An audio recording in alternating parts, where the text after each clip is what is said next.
এবার শেখ সাদির বুকে মাথা দিয়ে ছবি পোস্ট করলেন পরীমণি। লিখলেন, প্রেম ফিরে ফিরে আসুক ভালোবাসা হয়ে, জীবন ভালোবাসার, এই জীবন প্রেমের, এই জীবন প্রেমের মায়াই জড়িয়ে থাকুক, শুধু অবসানের জন্য জীবন প্রেমের থেকে বিচ্ছিন্ন না হোক। প্রেম ফিরে ফিরে আসুক ভালোবাসা হয়ে, আবার চলে যাক শরতের সাদা শুভ্র মেঘের মতন, শুধু ওই মেঘ গর্জন না হোক, জীবন চলুক জীবনের মতন।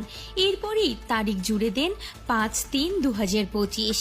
এখন পরীমণির এই ছবি পোস্ট হতেই অনেকেই বলছেন শেখ সাদির বুকের মাথা রেখেই ছবি তুলেছেন পরীমণি। যদিও পুরুষটি কে তা ধোঁয়াশা রেখেছেন পরীমণি, পুরুষটির মুখ দেখাননি, তা আড়ালে রেখেছেন। যে পুরুষের বুকে মাথা রেখেছেন সে পুরুষ একটি সাদা শার্ট এবং হাতে ঘড়ি, এতটুকুই দেখা যাচ্ছে। আর এই ছবি পোস্ট হতেই তো এখন সকলেই মনে করছেন হয়তোবা এই ব্যক্তিটি শেখ সাদি। তবে পরীমণি শেখ সাদির নাম উল্লেখ করেননি। তবে কিছুদিন থেকেই গুঞ্জন রটেছে শেখ সাদির সঙ্গে প্রেমে মত্ত হয়েছেন পরীমণি। পরীমণি নিজেই শেখ সাদির সঙ্গে বেশ কয়েকটি ছবি পোস্ট করেছিলেন। তারপর থেকেই গুঞ্জনই শুরু।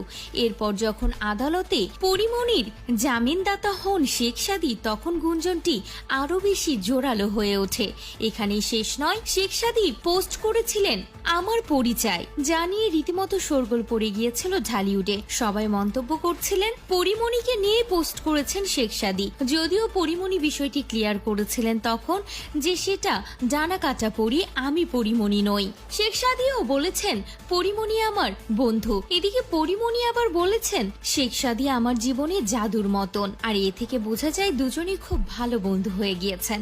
তো ভিউয়ার্স, এই ছবি পোস্ট করতেই তো গুঞ্জন উঠেছে শেখ সাদির বুকে মাথা দিয়ে প্রেমের বার্তা দিলেন পরীমণি। তো আপনাদের কি মনে হয় এই পুরুষটি কে হতে পারে, সাদি নাকি অন্য কেউ?